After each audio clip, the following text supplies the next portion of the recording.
السلام علیکم ورحمۃ اللہ وبرکاتہ۔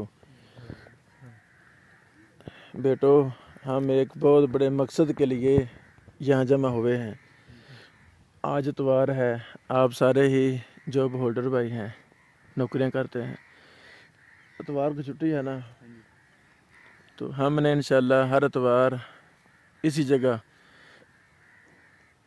جس کو میں نے دارالحدیث کے لیے خاص کیا ہے، یہ 10 مرلہ زمین ایک مقصد کے لیے میں نے لی تھی۔ انشاءاللہ یہاں بھی اللہ کی رضا کے لیے ہم درسگاہ قائم کریں گے، ریسرچ سینٹر، لائبریری یہاں میں اپنے گاؤں اہل علاقے کے لیے قائم کرنا چاہتا ہوں۔ اللہ تعالیٰ آسانی فرمائے۔ آپ اخباریں پڑھتے ہیں، خبریں سنتے ہیں، کتنے لوگوں سے آپ کے رابطے ہیں، ہر جگہ نہ دین کے حوالہ سے باتیں ضرور ہوتی ہیں، چونکہ آپ عالم دین نہیں ہیں تو کتنی غلط باتیں آپ سنتے ہیں۔ یہاں بیٹھنے کا مقصد یہ ہے، جو آپ کے ذہن میں کوئی سوال ہو تو سوال پوچھنا چاہیے۔ جو لوگ سوال کرتے ہیں وہ آہستہ آہستہ نماز روزے کے ساتھ اٹیچ ہو جاتے ہیں، زندگی بدل جاتی ہے۔ اب علم ہی نہ ہو تو پھر بندہ انسان جانور ہی بن جاتا ہے۔ میری آپ سے درخواست ہے، آپ سوال کریں، کوئی بھی آپ کے ذہن میں اشکال ہو۔ ہمارے بھائی ہیں، اگر ہم نے آپ کی رہنمائی نہیں کرنی پھر کس نے کرنی ہے؟ آئی سمجھ؟ تو کوئی بھی آپ کے ذہن میں سوال ہو تو آپ سوال کریں گے نا؟ یہ بھائی نے سوال کیا ہے خواہشات کے متعلق کہ ہم نوجوان ہیں، شادیاں بھی نہیں ہوئیں، تو شیطان نہ الٹے سیدھے ذہن میں خیالات ڈالتا رہتا ہے۔ یہی سوال ہے نا؟ اس کا جواب کیا ہے؟ میرے بیٹو، اللہ تعالیٰ نے قرآن کریم میں بے شمار جگہ پر خواہشات کی پیروی کی مذمت کی ہے کہ لوگوں خواہش کی پیروی کرنی نہیں۔ ایک مقام پہ اللہ تعالیٰ نے فرمایا کہ جو شخص جس نے خواہشات پر کنٹرول کر لیا، جو دل کرتا ہے وہ کرتا جائے بندہ، یہ تو پھر کوئی شیطان ہی ہو سکتا ہے یا جانور ہو سکتا ہے۔ جو مسلمان ہے وہ اپنی خواہشات کی مانتا نہیں۔ جس نے اپنی خواہش پر کنٹرول کر لیا، دل میں آیا ہے شراب پی لو، نہیں پینی، دل میں آیا ہے برا کام کر لو، نہیں کرنا، دل میں آیا ہے کسی عورت کو دیکھ لوں، نہیں دیکھنا۔ اب آپ کے ہاتھوں میں موبائل ہیں بڑے بڑے، دل میں آیا کوئی ویڈیو دیکھ لو، فلم دیکھ لو، ڈرامہ دیکھ لو، نہیں دیکھنا۔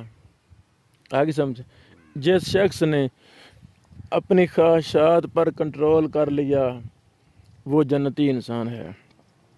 دوسری آیت میں اللہ تعالیٰ فرماتے ہیں، جس نے خواہشات کو روک لیا اللہ تعالیٰ اسے 2 جنتیں عطا فرمائیں گے۔ سبحان اللہ، مسئلہ سمجھ لگ گیا؟ ایک میں نے کتاب لکھی ہے نصیحتیں میرے اسلاف کی، آپ نے پڑھی ہے کتاب؟ پڑھی ہے کتاب نصیحت؟ دیکھی ہے تو کیوں نہیں دیکھی؟ دنیا میں انٹرنیٹ پر لکھیں، گوگل پر نصیحتیں میرے اسلاف کی، میری کتاب آ جائے گی۔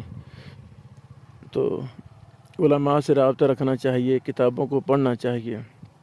نصیحتیں میرے اسلاف کی، میں نے اس کتاب میں 50 طریقے لکھے ہیں خواہشات سے چھٹکارے کے، کہ انسان اور حیوان میں کئی فرق ہے، کہ یہ فرق ہے کہ جانور جو چاہتا ہے وہ کرتا ہے، اسے کیا لگے حلال حرام سے، لیکن انسان مسلمان، ہم نے محمد رسول اللہ صلی اللہ علیہ وسلم کا کلمہ پڑھا ہے، ہم اپنے نبی کے وفادار امتی ہیں، ہم نے جنت لینی ہے کہ جہنم لینی ہے؟ جنت۔ ہم نے کھوتا بننا ہے کہ انسان بننا ہے؟ بھائی انسان بننا ہے۔ کیسے بنیں گے؟ جب اپنی خواہش کی نفی کریں گے۔ ہماری خواہشات بھی قرآن و سنت کے مطابق ہونی چاہیے۔ آدمی کو غم لگ جائے کہ یار نمازوں میں سستی ہے، میں نے 5 نمازیں با جماعت پڑھنی ہیں، یہ بھی خواہش ہے نا، ارادہ ہے نا، تو نیکی مل گئی۔ یار وہ میرا ماموں کا بیٹا، فلاں چاچو کا بیٹا فلاں آنٹی وہ بیچاری غریب ہے، اس کی میں نے ہیلپ کرنی ہے، یہ خواہش ہے نا. آج میں نے کسی نہ کسی غریب کی حمایت کرنی ہے، کسی بیمار کی تیمارداری کرنی ہے، حال چال پوچھنے ہیں، تو اللہ تعالیٰ کتنا راضی ہوگا، بڑا راضی ہو جائے گا. تو بہرحال خواہشات کے پیچھے چلنا نہیں. دل کرتا ہے نماز نہ پڑھیں تو دل کی نفی کرنی ہے، رد کرنا ہے، اعوذ باللہ پڑھ کے کھڑے ہو جانا ہے، نماز کی طرف بھاگ جانا ہے. آگے سمجھے. یہ میری کتاب نصیحت ہے میرے سلاف کی، میری لائبریری میں ہے، وہ لیں، میں آپ کو دوں گا، آپ اس کو پڑھیں. ٹھیک ہے نا.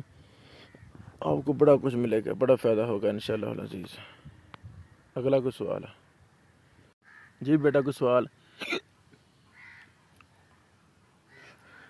بھائی کہتا تھا کہ جو ہم بال انگریزوں کی نقل اتار کر الٹے بال اپنے کر لیتے ہیں، سر کے بائیں طرف سے دائیں طرف بال کر لیتے ہیں فیشن والے طریقے سے، کیا یہ ٹھیک ہے؟ میرے بیٹو، مسلمان کی ہر عادت سنت کے مطابق ہونی چاہیے. ہم مسلمان ہیں نا. کلمہ پڑھا ہے کہ نہیں کلمہ پڑھا ہے؟ کلمہ پڑھا ہے تو پھر ہم پابند ہو جاتے ہیں کس کے؟ محمد رسول اللہ صلی اللہ علیہ وسلم کے. تو آپ مجھ سے پوچھیں کہ نبی علیہ السلام اپنے بالوں میں کنگھی کیسے کرتے تھے؟ یہ سوال ہے نا. اس سے بیٹا کہتے ہیں مانگ. یہ نا نوزی سے بالکل اوپر جائیں جہاں سے بال شروع ہوتے ہیں. میرے تو خیر بال ہی کوئی الحمدللہ. تو یہاں سے نوزی کے اوپر سے درمیان سے پہلے دائیں طرف بال کنگھی پھیریں اور پھر بائیں طرف کنگھی پھیریں، درمیان سے مانگ نکالیں. یہ سنت ہے، نبی علیہ السلام کی سنت ہے. آپ کو پتہ ہے کہ یہ ٹیڑھی مانگ، ٹیڑھی جیسے آپ نے نکالی ہے، یہ پیغمبر کی سنت نہیں ہے. نہ صحابہ نے ایسے بال ایسے کیے ہیں، نہ علماء محدثین نے کیے ہیں. ہمیں بال درمیان سے کنگ کرنی چاہیے، نوزی کے اوپر سے. میں نے کتاب لکھی ہے بالوں کا معاملہ، پڑھی آپ نے؟ نہیں. کیوں نہیں پڑھی؟ آپ میرے گاؤں سے ہیں، میرے علاقہ سے ہیں، تو بیٹا یہ کتابیں پڑھیں. یہ اسکول پڑھتے ہیں کتاباں علاقے سمجھو، پڑھیں. مسلمان ہی بن کے رہنا ہے نا، کہ کوئی اور ارادہ ہے نا مسلمان کا ارادہ. پھر بیٹا دین کے ساتھ اٹیچ رہیں، اٹیچ ہو جائیں. اٹیچ کا طریقہ کیا ہے؟ علماء کے ساتھ اٹیچ ہوں. جو بھی قریبی مسجد میں امام ہیں، خطیب ہیں، ان کے ساتھ اٹیچ رہیں، ان سے دین سیکھیں، ترجمہ پڑھیں، حدیث کی کتاب پڑھیں، خود مطالعہ کریں، کتنا فائدہ ہوگا. تو یہ بھی میں کتاب آپ کو دے رہا ہوں، میری لائبریری میں ہے، بالوں کا معاملہ. کئی دفعہ شائع ہو چکی ہے، نیٹ پر بھی ہے، لکھیں نا گوگل پر بالوں کا معاملہ. 137 مسائل میں نے جمع کیے ہیں. انسانی بالوں کے، بچوں کے بال، عورتوں کے بال، بندوں کے بال، پورے جسم پر جو مختلف بال ہیں، ان کے مسائل میں نے انسائکلوپیڈیا لکھا ہے، کئی بار چھپا الحمدللہ. اور کوئی سوال؟ جی لالا شوکت تھوڑا کی سوال ہے؟ مولوی صاحب دعا بڑی لمبی کروانے نے، یہ جائز ہے کہ؟ ہاں، یہ صبح بھی ایک بہن نے سوال کیا. آج دعا بھی سنت کے مطابق ہونی چاہیے. ایک ایک عادت، ایک ایک حرکت، ایک ایک عبادت سنت کے مطابق. تو رسول اللہ صلی اللہ علیہ وسلم نے پوری زندگی فرضی نماز کے بعد ہاتھ اٹھا کر دعا کروائی نہیں ہے، نہیں کروائی. تو یہ ایک رسم سی بن گئی ہے، ہر نماز کے بعد دعا شروع کر دیتے ہیں، پھر لمبی لمبی دعائیں، گھنٹہ دعائیں، آدھا گھنٹہ دعائیں. تو یہ نبی پاک علیہ السلام نے مختصر دعا کا حکم دیا ہے. دعا کرو لیکن مختصر. کیسے کرنی ہے بھائی؟ کیلے کرو، مجھے کوئی ضرورت ہے نا تو میں کروں دعا. کس نے منع کی سنت ہے، کس نے منع کی؟ اور نماز ساری دعا ہے، نماز ساری دعا ہے۔ مثلا آپ کے دادا ابو بیمار ہیں نا، آپ نے مجھے کہا چاچو مامو جی دادا ابو بیمار ہیں، جب کہا مجھے آپ نے تو میں کہہ دوں بھئی اللہ ان کو شفا دے، یہ دعا کا طریقہ ہے۔ میں جا کے تیمارداری کروں، حال چال پوچھوں، ان کی خدمت کروں، دم کر کے آؤں تو کتنا فائدہ ہو گیا۔ اب نہ ہم تیمارداری کرتے ہیں۔ سنت کیا ہے؟ تیمارداری کی جائے۔ سنت کیا ہے؟ جب رات 1 بجے آپ نے مجھے کہا مامو جی دادا بھی بیمار ہیں دعا کرنا، تو میں 1 بجے ہی ہاتھ اٹھا لوں، یا اللہ میرے مامو جی دادا جی کو شفا عطا فرما، یہ سنت ہے۔ تہجد کے وقت صحابی نے کہا، دعا کے لیے کہا ہے تہجد کے وقت، تو نبی پاک نے یہ نہیں فرمایا کہ نماز کے بعد دعا کرا دیں گے۔ یہ تو رسم بن گئی نا ہماری، ایک ان پڑھ لوگوں کی رسم بن گئی ہے۔ لو جی جب بھی کوئی دعا کہے کب کرانی ہے؟ جماعت کے بعد نماز۔ یہ کون سا مسئلہ ہے؟ ہماری عادت، ہماری عبادت، ہمارے طور طریقے سنت کے مطابق ہونے چاہیے۔ اللہ تعالیٰ ایسے علماء کو ہدایت عطا فرمائے جن کی دعا سے لوگ دیکھو نا بھائی، شوکت صاحب پبلک ہیں، زیادہ نہیں پڑھ لکھے، وہ کہتے ہیں بھی لوگ تنگ ہیں، اللہ تعالیٰ ہدایت دعا کر سکتے ہیں، تو دعا مختصر ہونی چاہیے۔ تو مجید دے نال دے بھائی نے سوال کیا ہے نمازوں کا کہ ہم بڑے مصروف لوگ ہیں، کبھی 2 پڑھ لیتے ہیں، کبھی 3، کبھی 4، کبھی 5 پڑھ لیتے ہیں، کبھی 1 بھی پڑھی جاتی۔ میرے بیٹو، ہر مسلمان پر 5 نمازیں فرض ہیں۔ اچھا، فرض کا مطلب کیا ہے؟ فرض کا مطلب ہے فرض ہیں، چھوڑنی نہیں، کمی کوتاہی کرنی نہیں، سستی کرنی نہیں۔ سستی کریں گے تو منافق ہو جائیں گے، نماز چھوڑیں گے تو کفر اختیار کر لیں گے۔ چاچا رحمت مسیح ہمارے گاؤں کا، ہمارے علاقے کا، وہ بھی نہیں نماز پڑھتا اور مسلمان بھی نماز نہیں پڑھتا، تو کیا فرق ہے دونوں میں؟ محمد رسول اللہ صلی اللہ علیہ وسلم نے ارشاد فرمایا کہ مسلمان اور کافر کے درمیان فرق کرنے والی چیز نماز ہے۔ کیا مطلب؟ کافر نماز پڑھتا وہ تو ہوا ہی کافر، مسلمان نماز پڑھتا ہے، یہ ہے مطلب فرض کا۔ ابو فوت ہو گیا ہے، امی فوت ہو گئی ہے، بھائی وہ تو اللہ کا مال اللہ کے پاس چلا گیا، تو مجھ پر تو نماز فرض ہے، نماز چھوڑنی؟ مجھ سے وعدہ کرو، خوشی ہو، غمی ہو، سفر ہو، حضر ہو، نماز نہیں چھوڑنی۔ نماز پڑھنی شروع کر دیں، اللہ تعالیٰ آپ سے راضی ہو جائے گا۔ آپ کی تھوڑی تھوڑی تنخواہیں ہیں کہ لاکھ روپے ہے، تھوڑی تھوڑی ہے نا، 15، 20 ہزار، 30 ہزار۔ میرے بیٹو، اللہ اس 15، 20 ہزار میں برکت ڈال دے گا۔ کب؟ جب آپ نماز پڑھیں گے۔ اللہ آپ کا حافظہ تیز کر دیں گے، آپ کو معزز بنا دیں گے، آپ کا جسم برکت والا بن جائے گا، خیر والا بن جائے گا۔ ویسے اللہ تعالیٰ کے گھر میں 5 دفعہ جا کر سجدے کرنے کو دل نہیں کرتا؟ زندگی کس کے پاس ہے؟ موت کس کے پاس ہے؟ اللہ تعالیٰ کے پاس۔ اللہ تعالیٰ کو نمازی ملنا ہے کہ بے نماز ملنا ہے؟ وعدہ کرو کہ 5 نمازیں وقت پر باجماعت ادا کرنی ہیں انشاءاللہ۔ سب کاموں میں سستی ہو جائے، نماز میں سستی نہیں ہونی۔ جو بندہ نماز میں سستی نہیں کرتا، دنیاوی کام اس کے خود بخود ٹھیک ہو جاتے ہیں۔ ہمیں ٹینشن ہے دنیاوی کاموں کی، اور دنیاوی کام کی ٹینشن لینی نہیں ہے۔ ٹینشن کس کی لینی ہے؟ دین کی، نماز کی، اللہ کی، اللہ کے رسول کی۔ وعدہ انشاءاللہ العزیز۔ اچھا، یہ بڑا اہم سوال ہے بھائی کا کہ ہم گھروں میں آتے جاتے ہیں، مجلسوں میں آتے ہیں، گزرتے ہیں، سلام نہیں بلاتے۔ پاجی، سلام بلانے سے 10 نیکیاں ملتی ہیں۔ السلام علیکم 10 نیکیاں، السلام علیکم ورحمۃ اللہ 20 نیکیاں، السلام علیکم ورحمۃ اللہ وبرکاتہ 30 نیکیاں. وعلیکم السلام ورحمۃ اللہ. مفت کی نیکیاں ہیں یہ بیٹا. سلام عام کرو. رسول اللہ صلی اللہ علیہ وسلم نے فرمایا افشوا السلام بینکم، سلام کو آپس میں عام کرو، بہت زیادہ سلام کیا کرو. ٹھیک ہے. مفت کی نیکیاں ہیں. سلام کا معنی کیا ہے؟ تم پر سلامتی ہو. یہ بہت بڑی دعا ہے. اللہ تو اس کا معنی اللہ تو یہ شفا دے. کیسی بات ہے؟ اللہ تو یہ پہ رحمت نازل کرے. پتر سفر پر جا رہا ہے، اللہ تیری حفاظت کرے.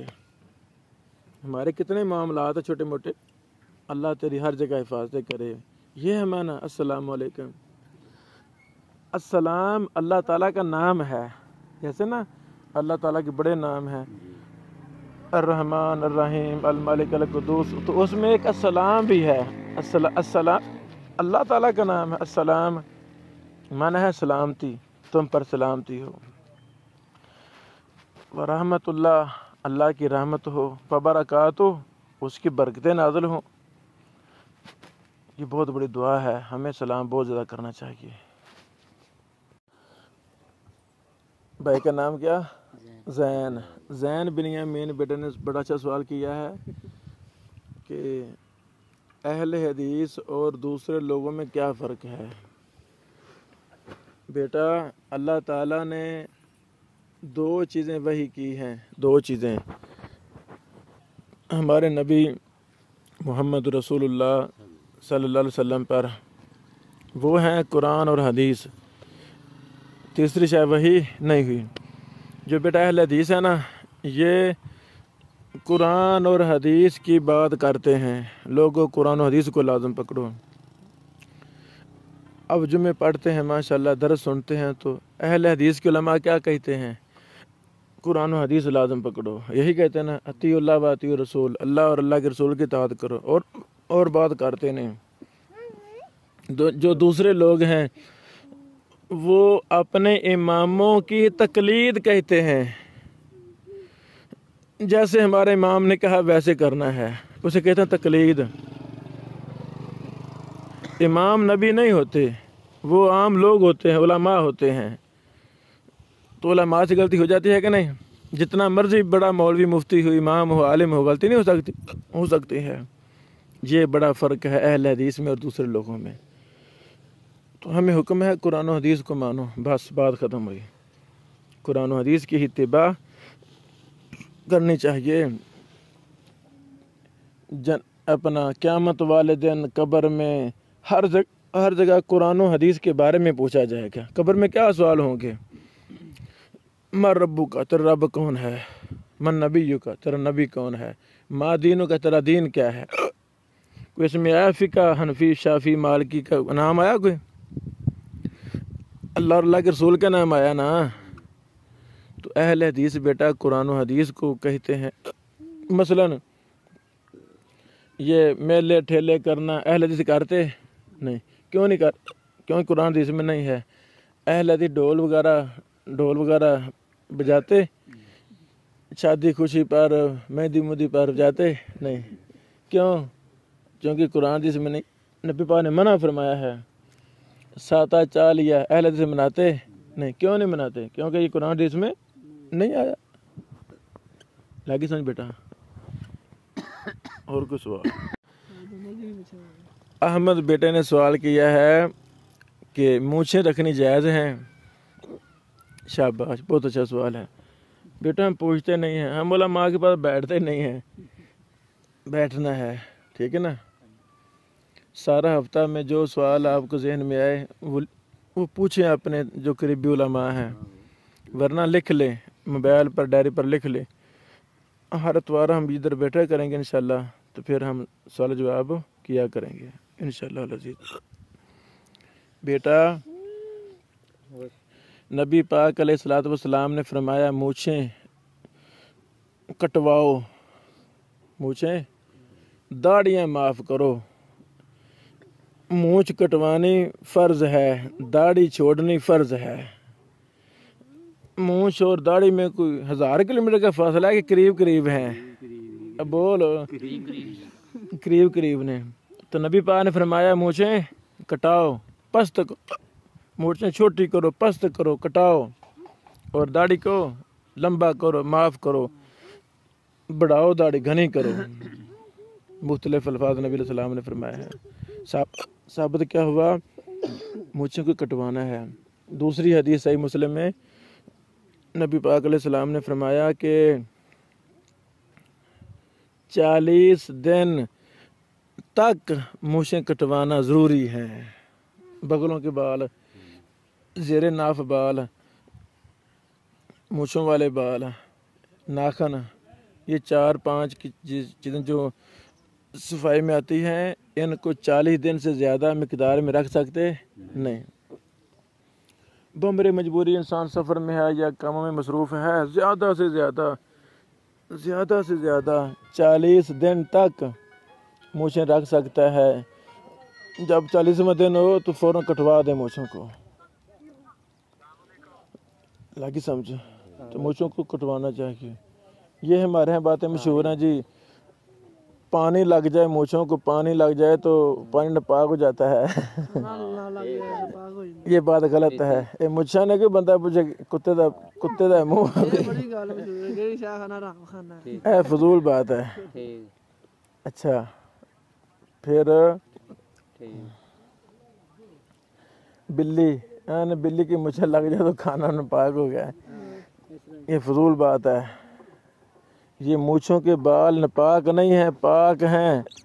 پانی میں لگ جائیں، مچھ دا بال پانی چ گر جائے کولے اندر برتن چ، پانی ناپاک ہو جاتا ہے۔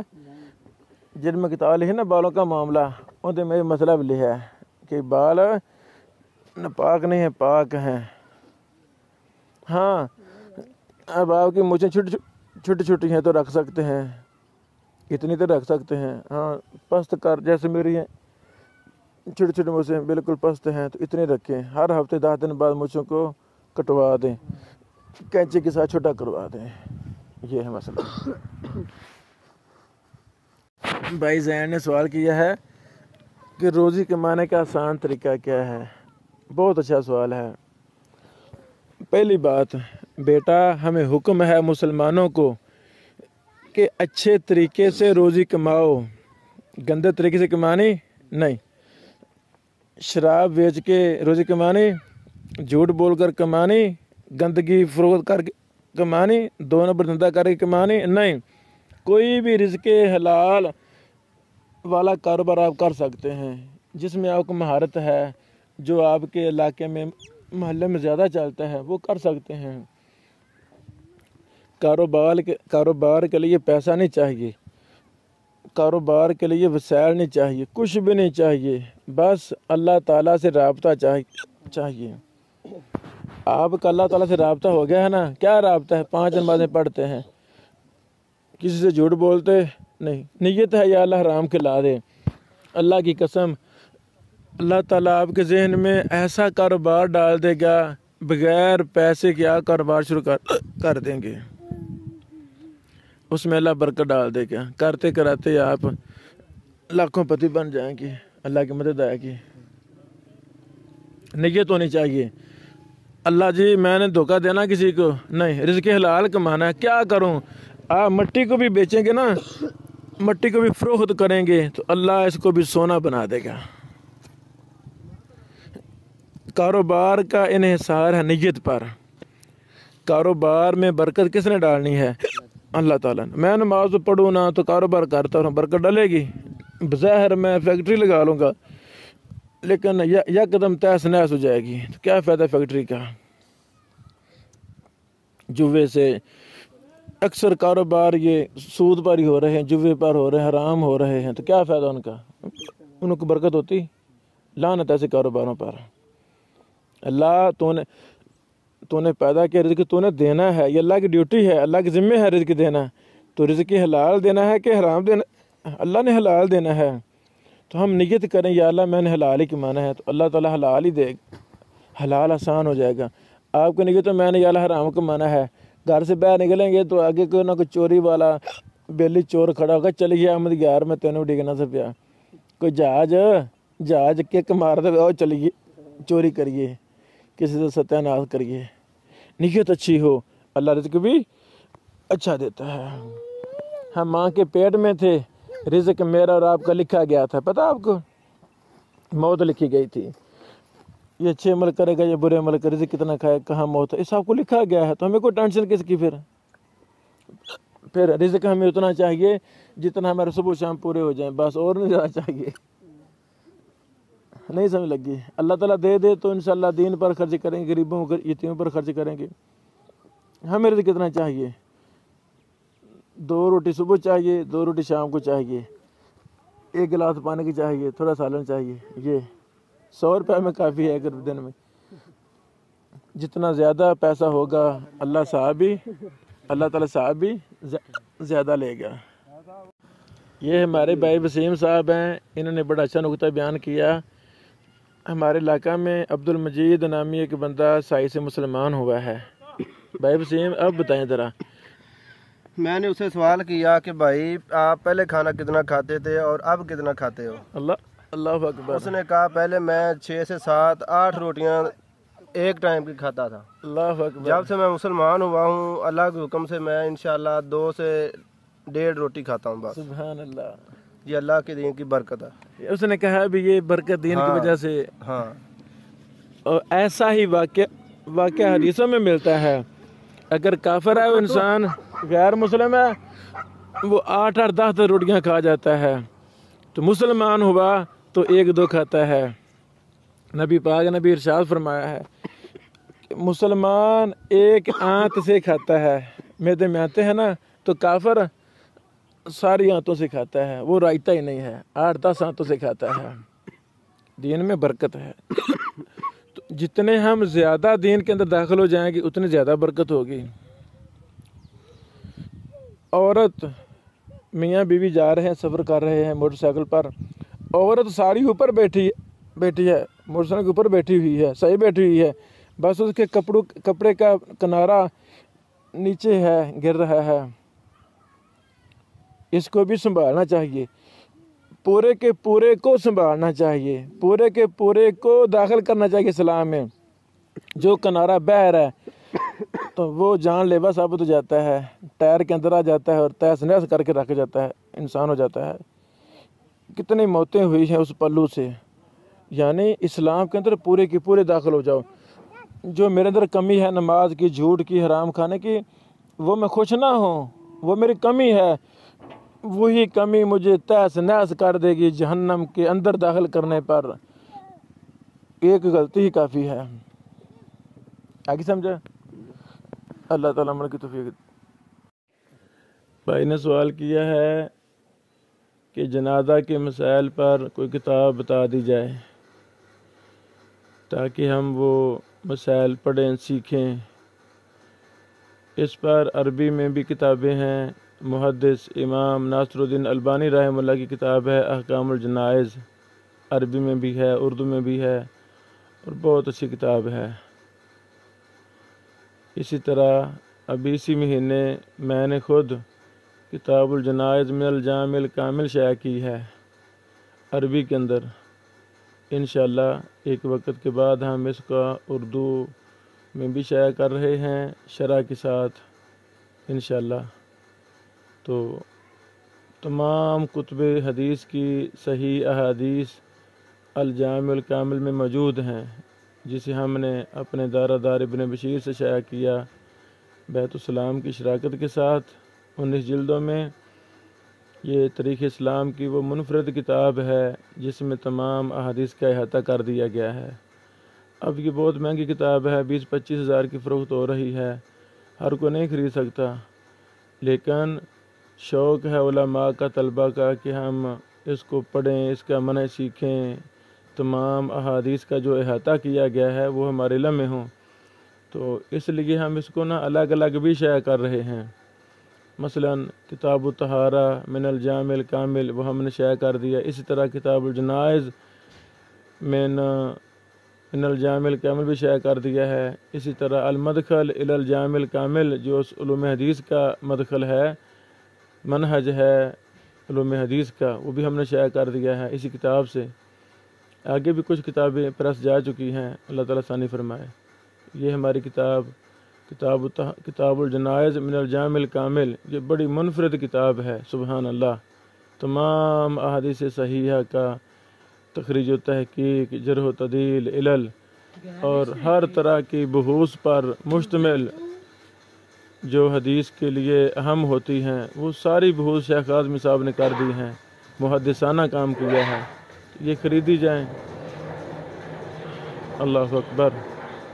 کاش امت مسلمہ کے دل و دماغ میں سنت سے محبت بیٹھ جائے اور وہ یہ کتابیں خریدنا شروع کر دیں تو کیا کمال ہو جائے، ہر طرف اسلام میں نظر آئے۔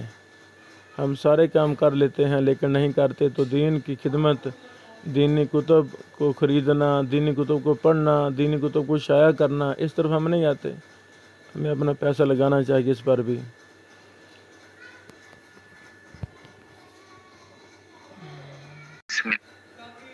بھائی نے سوال کیا کہ باتھ روم جاتے وقت اللہم انی اعوذ بک من الخبث والخبائث سے پہلے بسم اللہ پڑھنا ثابت ہے؟ جی ہاں، یہ ثابت ہے، بسم اللہ یہ ثابت ہے احادیث میں۔ تو باتھ روم جانے سے پہلے بسم اللہ اللہم انی اعوذ بک من الخبث والخبائث پڑھنا چاہیے۔ جب بھی ہم کپڑے اتاریں تو اس سے پہلے بسم اللہ پڑھنا چاہیے۔ تو باتھ روم جانے سے پہلے بسم اللہ پڑھنا چاہیے۔ بسم اللہ الرحمن الرحیم۔ ایک بہن نے سوال کیا ہے، کیا انسان بندر سے پیدا ہوا ہے؟ یہ بات جھوٹی ہے، باطل ہے۔ ہمارے مسلمانوں کے تصورات قرآن و حدیث کے مطابق ہونے چاہیے، نظریات بھی قرآن و حدیث کے مطابق، سوچ و فکر بھی قرآن و حدیث کے مطابق۔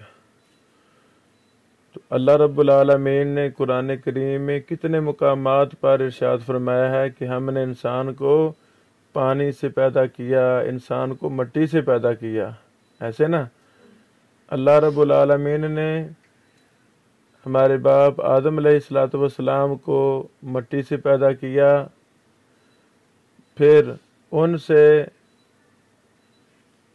اماں حوا، ہماری امی، پوری کائنات کی ماں حوا علیہ السلام کو آدم علیہ السلام کی پسلی سے پیدا کیا۔ کیسے پیدا کیا؟ پسلی سے پیدا کیا، اور وہاں سے پوری انسانیت شروع ہوئی۔ اللہ تعالیٰ نے ان کو اپنے حکم سے جب انہوں نے جنت کا ایک پھل کھا لیا،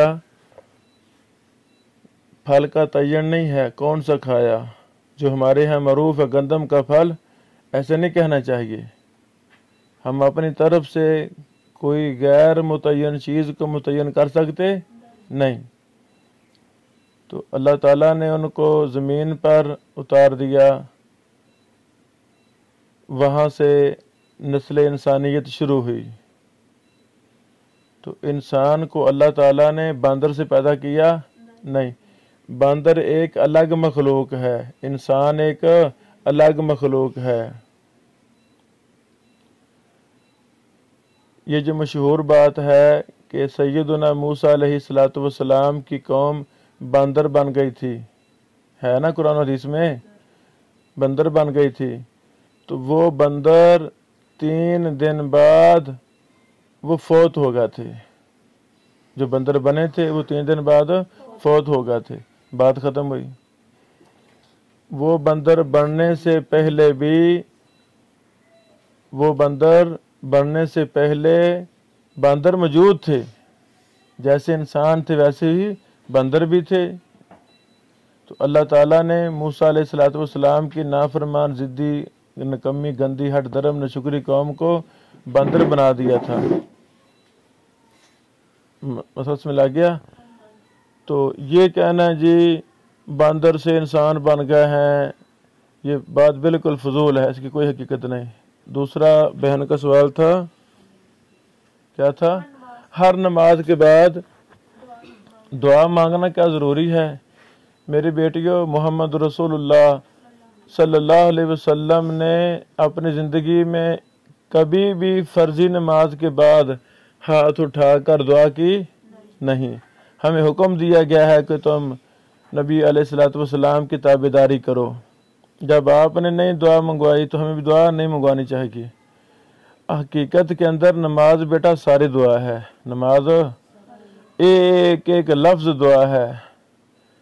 نبی علیہ الصلوۃ والسلام نے فرمایا جب سورۃ فاتحہ یہ ساری دعا ہے. سورۃ فاتحہ ساری دعا ہے. انسان اللہ تعالیٰ سے چیزیں مانگ رہا ہے. پھر نبی علیہ الصلوۃ والسلام نے فرمایا جب سلام پھیرنا ہے نا، سلام پھیرنے سے پہلے جو بھی دعا کرنی ہے کرو. وہ جگہ ہے دعا کی. اور نماز ساری دعا ہے. چونکہ ہم ان پڑھ لوگ ہیں، ہمیں ترجمہ تو نماز کا آتا نہیں، قرآن کا ترجمہ تو صرف آتا نہیں، تو جو بھی مسئلہ ہمیں درپیش ہے وہ بیٹا سارے ہم نماز میں مانگتے ہیں اللہ تعالیٰ سے. یہ دعا ہے. تو یہ ایک رسم بن گئی ہے. کیا بن گئی ہے؟ رسم، رواج بن گیا. لو جی دعا کرا دو. وہ نماز کے بعد دعا شروع ہو جاتی ہے. یہ سنت کے خلاف ہے. یہ سنت کے خلاف ہے.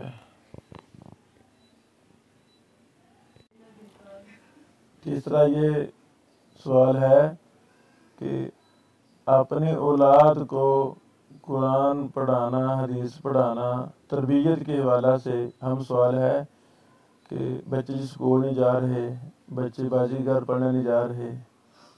اچھا سوال ہے. بچے کا سب سے بڑا استاد اس کی ماں ہے، اس کا باپ ہے. ہمیں اپنے گھر کا ماحول ایسا بنانا چاہیے کہ وہ قرآن و حدیث خود ہم پڑھائیں. اور بچہ زیادہ وقت گھر میں گزارتا ہے. سکول